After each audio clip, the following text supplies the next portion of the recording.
16, text 23. Yah shastra vidhim utsrijya vartate kamakarataha nasa siddhim avapnoti nasukhang na param gatim. Yah shastra vidhim utsrijya vartate kamakarataha nasa siddhim avapnoti nasukham na param gatim.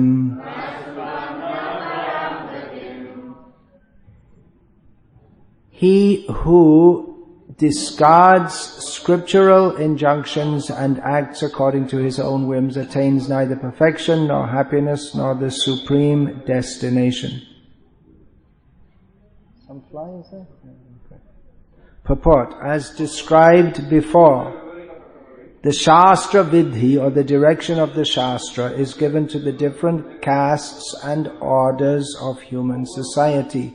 Everyone is expected to follow these rules and regulations.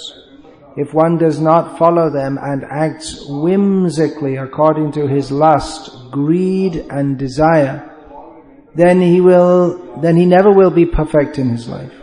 In other words, a man may theoretically know all these things, but if he does not apply them in his own life, then he is to be known as the lowest of mankind.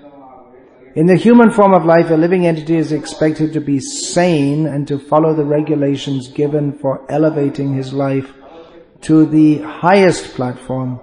But if he does not follow them, then he degrades himself. But even if he follows the rules and regulations and moral principles and ultimately does not come to this stage of understanding the Supreme Lord, then all his knowledge becomes spoiled. And even if he accepts the existence of God, if he does not engage himself in the service of the Lord, his attempts are spoiled. Therefore, one should gradually raise himself to the platform of Krishna consciousness and devotional service. It is then and there that he can attain the highest perfectional stage, not otherwise. The word kamakarataha is very significant. A person who knowingly violates the rules acts in lust. He knows that this is forbidden, but still he acts. This is called acting whimsically. He knows that this should be done, but still he does not do it, therefore he is called whimsical.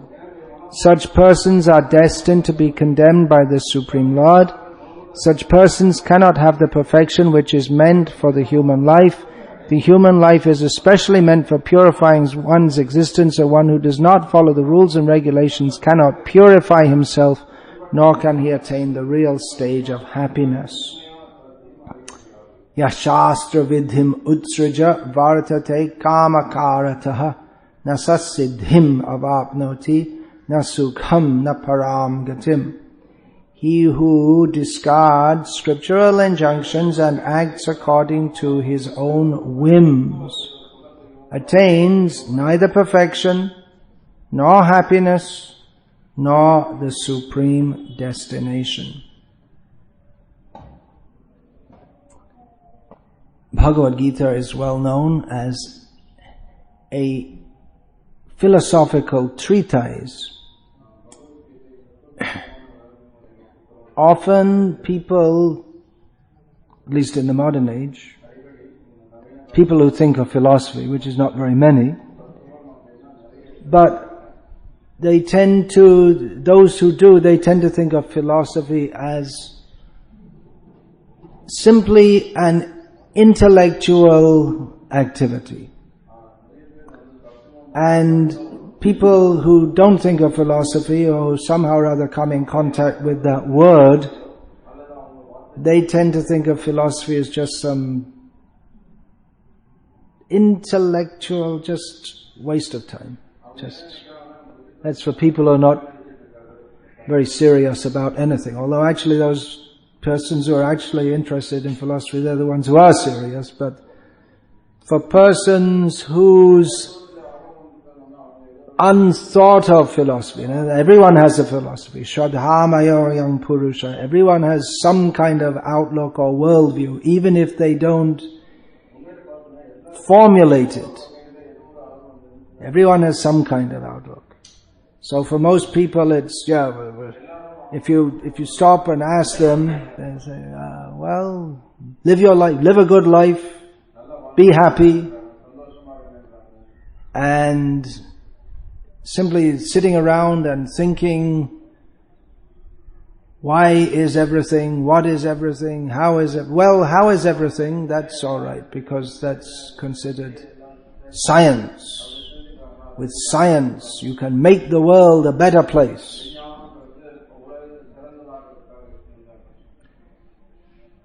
Philosophy is not very highly regarded. And those who are interested in philosophy, mostly it's considered some intellectual speculation. But in the Vedic context, and actually within any truly religious context, it's not enough simply to think about some. Actually, outside the Vedic context, there's not that much philosophizing. Well, there has been. But in some, most people are not very philosophical. I must have heard hundreds of lectures in my Catholic upbringing. I don't think there's any philosophy anywhere ever there. No philosophy at all. So, it's not enough simply to take Bhagavad Gita as, well, it's very inspiring philosophy, and shapes my life. But one has to follow the Shastra Vidhi also, the rules and regulations of Scripture. This is an important instruction. It's simply to discuss and think about, and the cosmic teachings of Krishna. And Krishna also says here that there are rules and regulations of Shastra to follow. I was especially inspired to speak on this subject because it was brought to my attention that a certain young woman who has a political position in America is publicly extolling the Bhagavad Gita, but also she openly supports the woman's right to choice about whether she should have an abortion or not if she's pregnant. And she also supports that what they call marriage, gay marriage, that means marriage between male and between female and female human beings, supposed to be human beings, should be allowed by law. Which are against, both of these activities are against the scriptural injunctions, not only of the Vedic scriptural injunctions, but any religion, except maybe if you take voodoo or Satanism, if you want to include that in religion. But any religion that claims to believe in God or to have a moral basis will proscribe, that means not allow, abortion. And I don't think anyone even thought of it until recent times, the idea of gay marriage. Even when these gay rights was all beginning in the West in the 1970s maybe, even at that time they didn't think of gay marriage. That came up later. So, this is the half a chicken approach. That ardha kokotina. You take out of Shastra what you like, and what you don't like, you don't bother. But here Krishna says, he who discards scriptural injunctions and acts according to his own whims attains neither perfection nor happiness nor the supreme destination. Maybe they'll take up the issue, well, it says he, but this is a she, so it doesn't apply. But it's nasa, saha. Saha means he or she.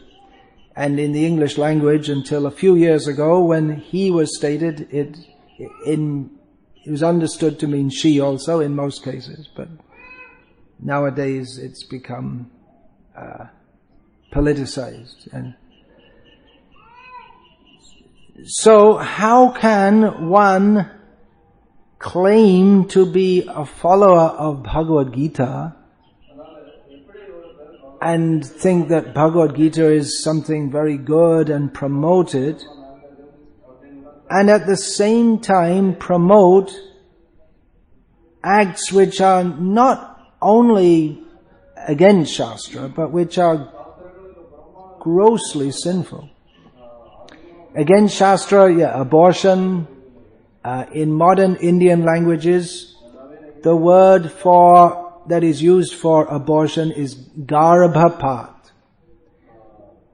which is, I don't know in Tamil, but in North Indian languages that are derived primarily from Sanskrit, with no Lord Shiva or Agastya in between. So, garbhapat actually means miscarriage. That's the translation. Falling from the womb, literally means. The Shastric word for abortion is bhrun hatya, murder of the embryo. But they don't use that word. They use this euphemistic term. Euphemistic means they say something in a roundabout way to make it sound somewhat better. Just like abortion in English is sometimes used to be called pregnancy termination. They probably came up with some even more sophisticated euphemism. Removing the tissue, that's it. Removing the fetal tissue. Even they don't use the word fetal, they just removing tissue. Unwanted tissue, like a tumor. Sounds like you're doing removing a tumor or something like that.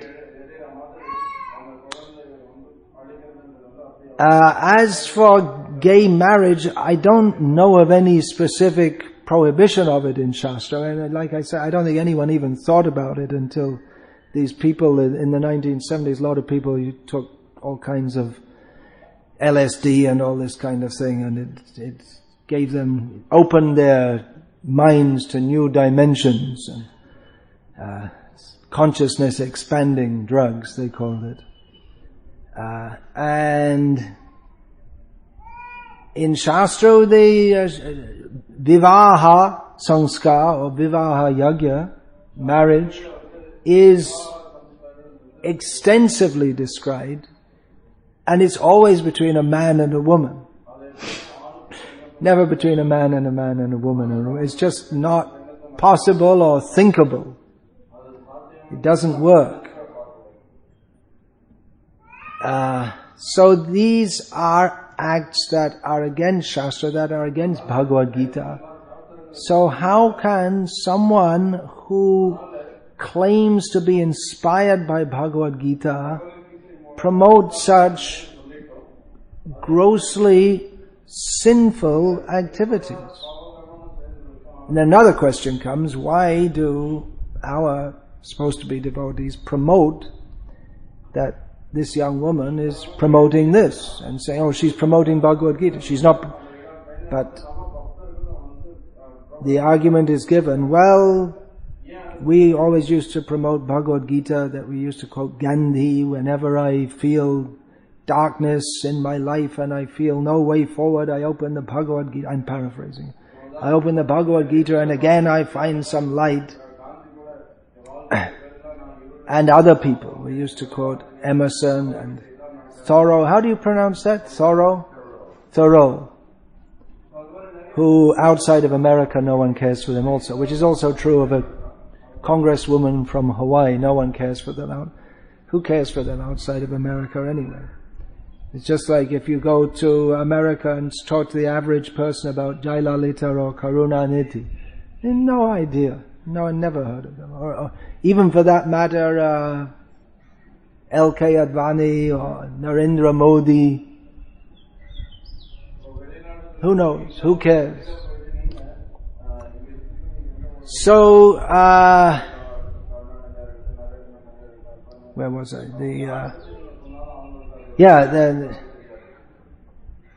It is a somewhat different situation because one fact of the world that we live in, well, particularly in America, there is what is going on, the culture wars. Between, broadly speaking,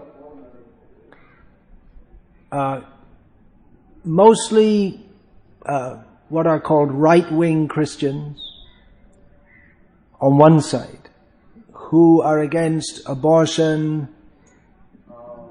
gay marriage, who want prayer to be allowed in school, who want that creationism be taught in schools. In other words, that the universe was created. It didn't come into being by chance. And not only the universe, but life forms, they were created. And on the other side, there is the rest, who they are against creationism being taught in schools. That's one of the major issues, and abortion is another.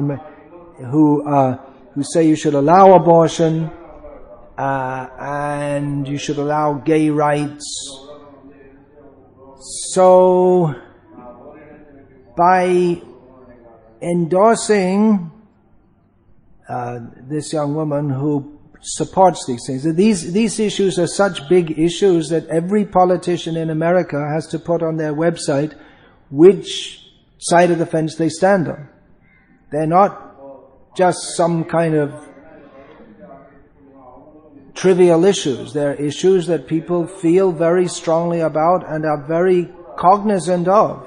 And that's why every politician, they have to put on their website what their position is on these issues. And people, they will look at that and choose how to vote largely based on people's positions. People do have positions. That's why it's called cultural wars. Some people are very strongly against abortion and some are very strongly for it. What should our position be? It should be very clear. We can't support abortion. We're very strongly against it. It's horrible. It's extremely sinful. The most amazing thing to me is that it's women who are pressing for it.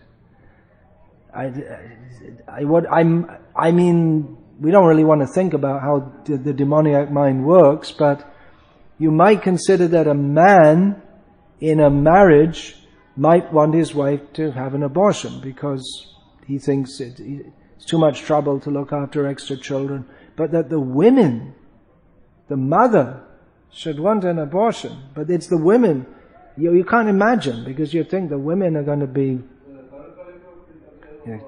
we hear all this stuff about compassionate and loving, and we have to have more prominence for women in society because they have this compassionate, loving, caring, nurturing nature. But they want prominence in society with all their nurturing nature, plus what they call the right to choice. It's called the right to choice, those who want abortion allowed, against the right to life. And that's why they call it tissue removal. They say it's not life, it's just some tissue. Science is called to the rescue against the idea that there's actually some living being. It's not living, it's just tissue. They say, well, if it's just tissue, why does it grow? Like, and if it's just tissue, how does it form into a baby? And why are you so anxious to remove it? Because it forms into a baby, a living baby. Now it's come to the point that because when is it banned? You're not supposed to have after the first trimester or second trimester or whatever. 26 weeks or something. 26 weeks. That's quite formed. So they say after a certain point, you're not allowed. Abortion is allowed up to a certain point. What's the argument? After that point, it becomes a baby or whatever. It's because it's dangerous to the life of the woman or what. It wouldn't be if it was anyway. Cesarean you could have also, but arbitrarily. So 1 second it's just tissue, and the next second it's a baby. So very illogical ideas. Not even considering what is the nature of life. So now they've come to the point where if it's too late to get an abortion, well, you can find doctors who will give you a post-delivery abortion. In other words, infanticide. They just kill the baby immediately. Partial birth abortion. They mean when it's halfway out, they kill it. They induce the pregnancy, the head comes out, and they squish it with... I'm not going to say it. It's so horrible. This is going on. Civilization. These are the gifts of Western civilization. Although it's rampant in India. No one seems... In India there's not even an issue about it. No one's even talking about it. It's the Hindus mostly are doing it. The Muslims and Christians want to have lots of children. So how can this go on? It's simply horrible. And how can we promote that, yes, this is one of us who's speaking, promoting Bhagavad Gita. And then people will look and see on the website what's up. Then so yes, your Bhagavad Gita leads to this. Faith in Bhagavad Gita and inspiration from Bhagavad Gita leads to this. Promoting gay marriage and abortion. Practically, if we so much praise someone, and then we're giving a lot of, to a politician in America, we give a lot of credence to them, and that means we are indirectly, we support that position, or at least we can say it puts us in a very difficult position if we promote what is happening. We're saying this young woman was raised as a devotee, then we practically make her our spokesman, or woman, for the Bhagavad Gita. She's the most prominent person we're promoting speaking on Bhagavad Gita, and her position is that she's pro-abortion and pro-gay marriage, and that just pushes in terms of the culture wars, that puts us in the position of supporting these things. People will look and see, you support her, she supports these things. We don't have a position. We're too weak or too weak-minded to have it. We should also have a position. All the churches in America, they all have a position, but we're too weak. We're trying to, hunt with the hounds and run with the fox, as some say. You want to be on both sides. But we should make it clear what our position is. What is our position? We don't have any position. We're just spiritual. That's nonsense. We should have a position, very clear. We should say we don't agree with it. And why? It's very difficult for people to accept this, because it's against the injunction of Shastra. That it is there's no doubt there's a very great difficulty in presenting Krishna consciousness in the modern Western world. But that is the task given to us. Srila Prabhupada didn't shy away from speaking about these things. We have to say, there is Shastra. Shastra means that which is given by the Supreme Controller. There are rules. If you break them, then you have to suffer. If we perform an abortion or allow an abortion to be performed on us or allow it in society, then we take part in sinful activities. And there are reactions to that, which we have to suffer. This idea, pro-choice, the woman should have her own choice. It's, no, it's not allowed. You may say it's a human right. According to Shastra, it's not allowed. You may say it's a human right, but this concept of human rights, that we have we have the right to as much sense gratification as we can. And if a pregnancy comes in the way, then just terminate it, that's all. But this is demoniac. The child also has a right. And apart from rights, this idea of promoting the individual, the individual also has a responsibility to the broader society. And women's responsibility is to bear children. This idea that women, they should have all the same facilities as men to become astronauts and soldiers and politicians and firewomen and all this kind of thing. They should also have the right to go to Iraq and kill a few people and have the opportunity to be killed also. No, they have a specific role to play. Everyone is responsible to society. There are Shastra Vidhi which regulate that.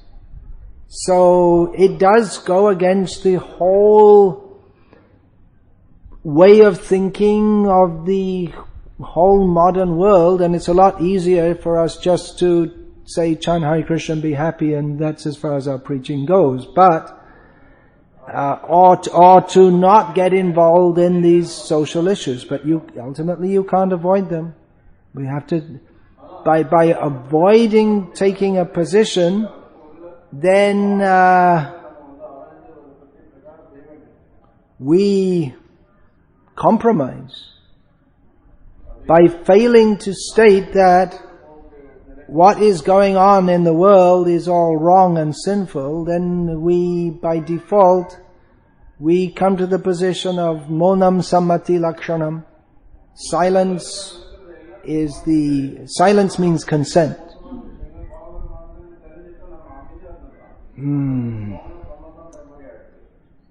So we have to preach our philosophy. We have to give our philosophy means what Krishna gives. There are rules and regulations. If we don't follow them, then we become implicated in the results. We may say, well, the poor girl, she's not in a position to look after the child properly, then she shouldn't be having sex. What about rape? These are difficult questions. What about incest, incestual rape? These are difficult questions, no doubt. But at the same time, we have to see that there are rules and regulations of Shastra, and they are there, and we have to follow them for our best advantage. We may say that the girl, she didn't want the pregnancy, she was raped, but nevertheless, that is a living being, which is you didn't want it, but there's a living being in your womb, and if you abort, then you become guilty of bhrun hatya, murder of the embryo. So you say, well, that's very unfair. It's very hard on the girls. It may be, but the system to protect against this is a whole social system, a completely different social system. A social system that promotes women as completely free to do anything they like and go around deliberately dressing in a manner that is meant to provoke men's sexual tendencies, that they should mix freely with men, that pornography is promoted we can say hard and soft pornography, because even most or many of the advertisements are actually pornographic.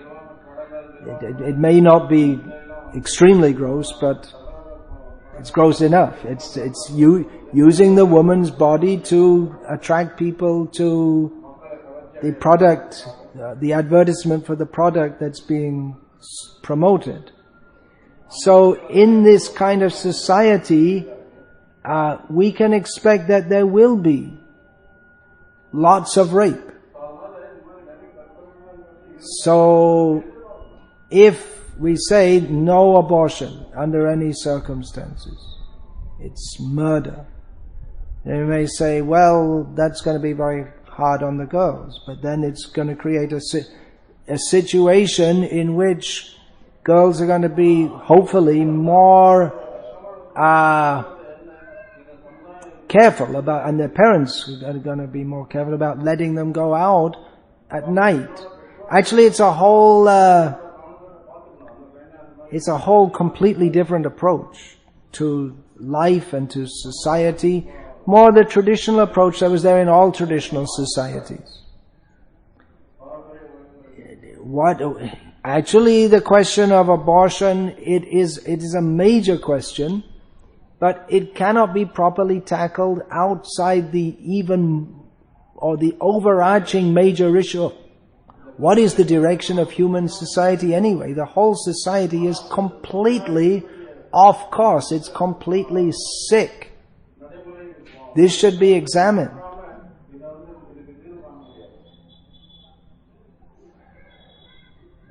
We should say this. Our devotees should be out there saying these things. People shouldn't think that we're just, mostly people in America don't know us. And if they know us, they think we're some people who jump around and sing and it's nice fun, or vegetarians. But they don't know. We have a very serious message that is meant for the uplift of human society. And it's very good message for everyone. And we have to show that also by establishing communities whereby people can live according to these Vedic principles. So, if we don't do our job of establishing communities in which devotees show how living in Krishna consciousness according to Krishna's directions, which are not given much here in Bhagavad Gita. Bhagavad Gita is more philosophical. It's a summary of the philosophical principles, and the rules and regulations for governing human society are given. Obviously that's in much more detail, and that's to be found elsewhere, but Krishna here indicates that this should be followed. So, we have to do our job of showing that there is an alternative to this demoniac way of life, that Krishna's directions work. And we should preach that. If we don't establish such societies, and if we don't, then it becomes difficult for us to preach these things. Because if we don't take shelter of devotional communities, then we have to take shelter even for our basic human necessities of food, clothing and shelter. Roti kapra makan, as it's said in Hindi. If we don't have an arrangement, a social arrangement is required. If we don't have that in Krishna consciousness, then we have to take shelter of the demoniac society, which the people who live in it, they don't think it's demoniac, they think it's very good. They think it's just the way things should be.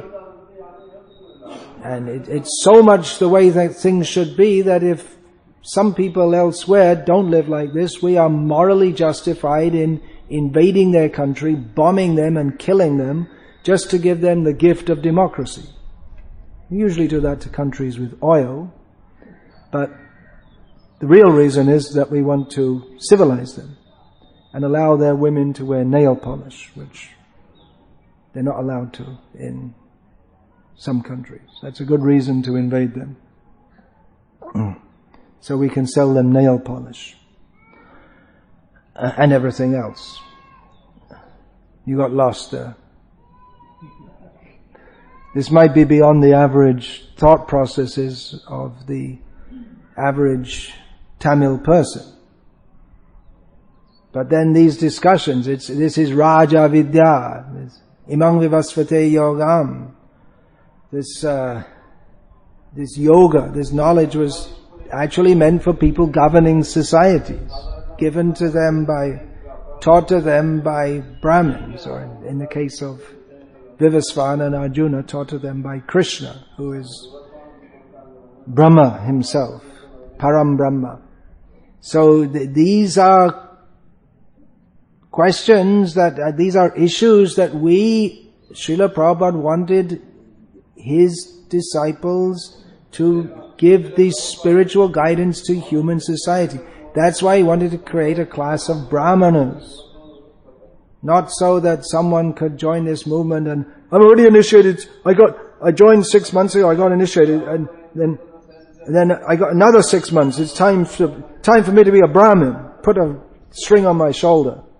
But one is supposed, next verse, Tasmat Shastra Pramanam Te Karya Vyavastito Gyatva Shastra Vidhanoktam Karya Karama Iharhasi. One should know, therefore one should know what these shastric directions are and act accordingly in this world. So one is supposed to know these things and to be able to give direction. And Brahmin means he should live. He should anacharya. He should live, teach by example and by instruction, practice and precept both. So this is what our movement is. A major function of our movement is for establishing Vedic society, sane society. As Srila Prabhupada writes in this purport, he uses the word sane. Where is that? In other words, a living entity, in the human form of life, a living entity is expected to be sane. So gay marriage is not sane. Abortion is, and to follow the regulations given for elevating his life to the highest platform. That is not going to happen if we endorse grossly sinful activities. What will happen if one does not follow them? Then he degrades himself. So it's just completely contradictory to say, yes, we promote Bhagavad Gita, and we also promote abortion and gay marriage. It's completely contradictory and hypocritical. If you know what's in Bhagavad Gita, if you say you promote Bhagavad Gita, then you should know what's in it. And this is what's in it. This verse is a call to understand the whole body, or to know the whole body of Vedic directions for human society. So, Ekam Shastram Devaki Putra Gitam. One Shastra is Devaki Putra Gita. In other words, Bhagavad Gita. But that doesn't mean that all the other Shastras are thrown out, because Bhagavad Gita, here in Bhagavad Gita, Krishna himself says that Gyatva Shastra Vidhanoktam. One should know what is spoken in Shastra. The regulations as given in Shastra. One should know. And then not to be, if you say Ekam Shastram Devaki Putra Gitam, that doesn't mean you discard others, because Krishna says here, Ya Shastra Vidhim Utsrija, those who do discard it, Nasa Siddhim Avapnoti, Nasukam, Na Param Gatim. They can't get any benefit in life, neither in this world or in the next. So these are all extremely serious subjects, which we as a movement should consider this very deeply. Instead, I went to that ISKCON News website, and they have an article on the glories of Brussels sprouts. What's that ISKCON News? Brussels sprouts is like a little cabbage. It's about this size. What's this? ISKCON? Is this what we have to give to the world? The glories of how eating Brussels sprouts is good for health. What's this? There's another article promoting veganism and saying drinking milk is bad for you. This is nonsense. It's completely against the teachings of Gita and teachings of Krishna, the teachings of Srila Prabhupada. Hare Krishna. We should be clear on this. That's why we should always emphasize, study Srila Prabhupada's books, understand what's in them. It's not enough simply to say, I'm a member of ISKCON. We should know what Prabhupada said. And we should know that it's just the nature of any religious movement, or whatever you want to call it, that after the Acharya comes, people, they misinterpret what he says. It happened even to Krishna, it happened even to Chaitanya Mahaprabhu. After they came, they taught, and then people took their teaching in the name of Chaitanya Mahaprabhu. They did so many bogus things. So we should, that's why Bhaktisiddhanta Saraswati Thakur, he pointed out this Ao Bao, Karta Bhaja, Nera, Sai, Smarta, all these Saki Beki, Churadhari, Goranga Nagari, all these upper sampradaya, they may say they're following Chaitanya Mahaprabhu, but they're not. They're simply taking his name and misusing it for their own sense gratificatory purposes. So in the same way, someone may say Bhagavad Gita or Prabhupada, or ISKCON, but that doesn't mean that they're actually in the line which Srila Prabhupada gave. So we have to see very carefully. We have to understand, according to Shastra. Shastra is given to us by Srila Prabhupada. So, Hare Krishna. Any questions, thoughts? Yeah, please. Do we have another mic for this? No. Okay. All right. I'll repeat. Yeah, but I'll repeat it for the recording. So, the Catholic Church is against abortion. Let's take the point of abortion. Catholics are against it, the Pope is against it, but the Catholics have groups that are called Catholics for Reproductive Rights. Okay, I'll repeat that. The Roman Catholic Church, which is the largest religious denomination in the world, has more members than any other religious group. Officially, it's against abortion. Although the present Pope has given some indication that he might be thinking about relaxing it. The two previous popes to him would not have approved of that at all.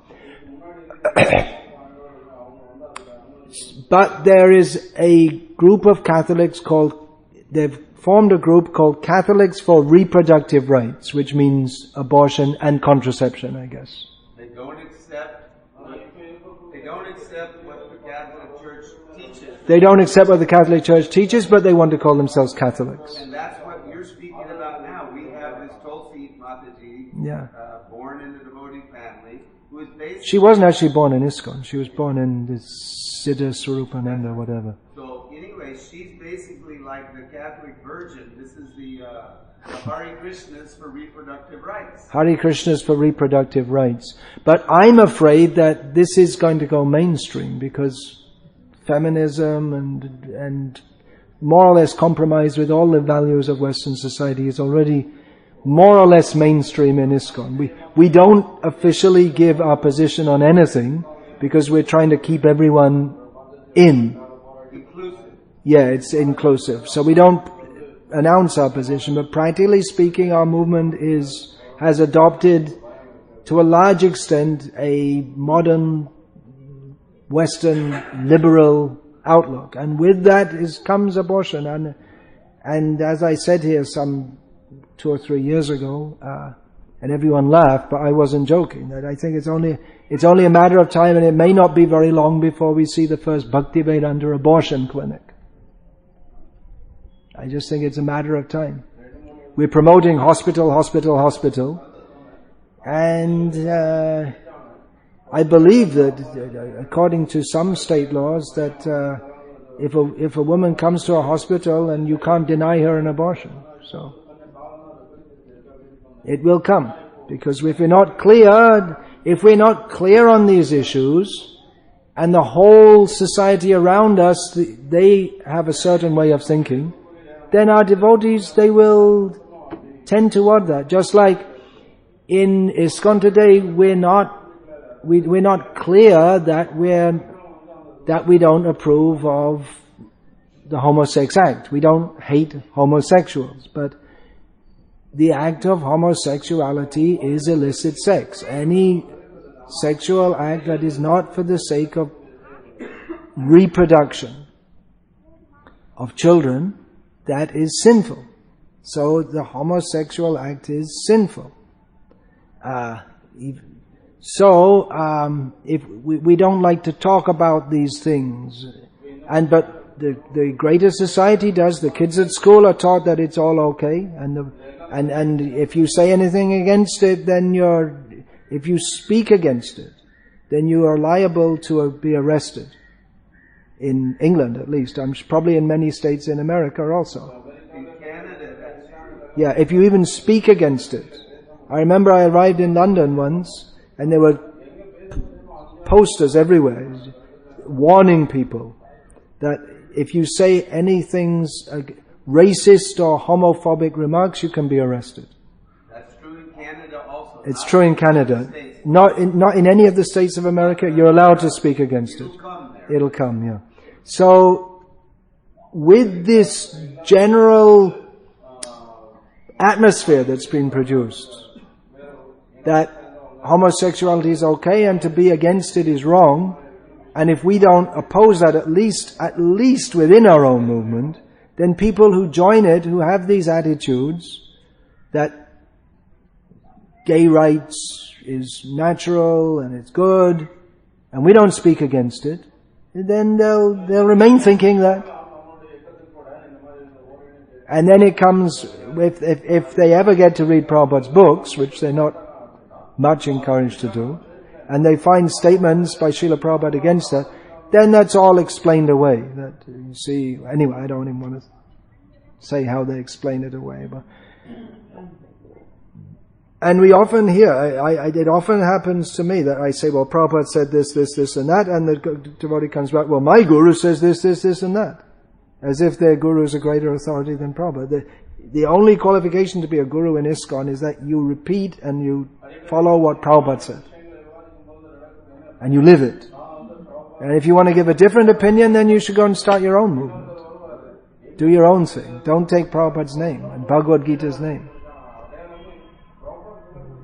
But people don't. They don't want to. They want to take the advantages of Prabhupada's preaching and preach something else, such as the glories of Brussels sprouts. Now we have discovered, after much theological study and introspection, we have finally understood that Srila Prabhupada was sent by Chaitanya Mahaprabhu to this world to broadcast to every living entity in every town and village of the world the glories of Brussels sprouts. Yes. It's right there on ISKCON News. The health benefits of Brussels sprouts. Pathetic, isn't it? How insipid this great movement and great teachings, and it's come down to the glories of Brussels sprouts. Don't drink milk. bogus, isn't it? Completely bogus. Yeah, you wanted. You finished what you had to say then. I'm sure you got plenty to say, but your wife there has also got something to say. I was going to ask you how effective preaching against homosexuality will be if we say that there is nothing actually in the scriptures against it, except that Krishna Bhagavad Gita said that any act of sex which is not against religious principles is myself. How can we be clear about what is not considered? How can we be clear what is licit sex and illicit sex? And how effective will it be preaching against homosexuality? Well, we don't really have to go on a campaign against homosexuality. But we shouldn't be indifferent to it also, because there is a massive campaign for it, and we should be clear what our position is. It's not that we have to become obsessed with it. There are many other issues also, such as, everything in society needs overhauling. That's the word that Srila Prabhupada used. But we should be clear on these issues. How can we know what is illicit sex? Well, one thing is, we can take from our acharya. One thing is to study all the scriptures, and there should be pundits who do that. But not every devotee can do that, and that's why you have a guru who's supposed to embody all the shastras. What the guru gives is that's understood to be the summation of all the shastras. And if we look in the shastras, we'll certainly find. The very fact that sexual activity is meant for reproduction only, that immediately rules out homosexuality, homosexual activity.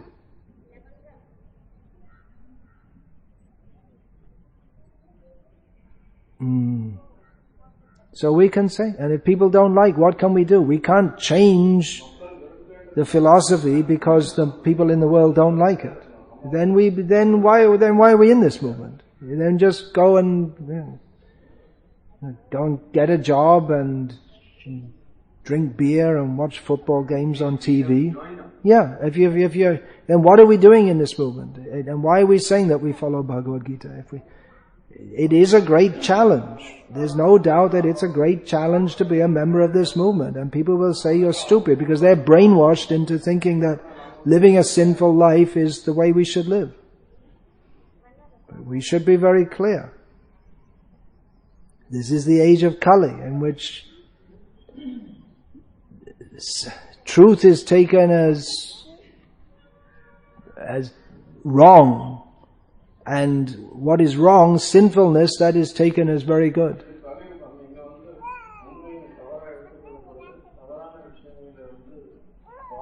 So how effective it will be?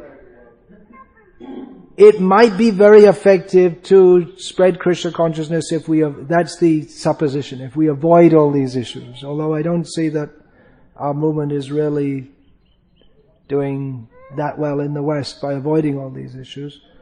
In India, our movement is increasing in numbers and prestige, and we have many temples and all this kind of thing. But we're also not addressing the issues. And as I see it, we are creating a lot of neophyte devotees who don't have a strong grounding in Srila Prabhupada's teachings. One reason why the movement is growing widely in India is due to a deliberate misrepresentation of the philosophy, saying that to have a good career is your devotional service, so that people can be materialistic devotees, which means, all right, their life is better than it was before, but by cultivating the anarthas of desiring to be so-called successful in material life, then Their path to pure devotional service is blocked. So, I don't think we're doing so good actually anyway. It's a heavy proposal, just like for Arjuna. It's very heavy. Very, very heavy. To accept Krishna's words. It is for every one of us. It's a very heavy proposal. We don't say that everyone has to come and join our movement, but we're preaching Krishna consciousness. We want people to join, but we're not preaching like Christians or Muslims or something. We're just trying to increase the numbers, and we're not too much concerned with numbers. Well, even we're not too much concerned. Well, some of them preach like, they don't have many principles to follow, but we do.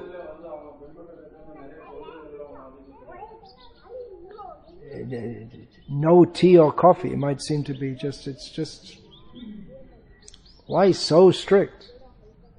What's the harm of a little tea or coffee? But that attachment to a little tea or coffee will block our way back to Godhead. It may be a minor thing, but we can't offer it to Krishna. Krishna doesn't drink tea or coffee, so it's against the devotional principles.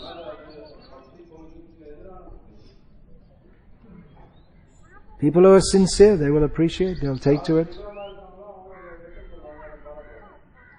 We can be lenient with devotees who are struggling with the principles. We don't want to be just dismissive and rejecting everyone because they find it difficult to follow, but at the same time we can't incorporate it as a principle that what is wrong is right. That's extremely dangerous.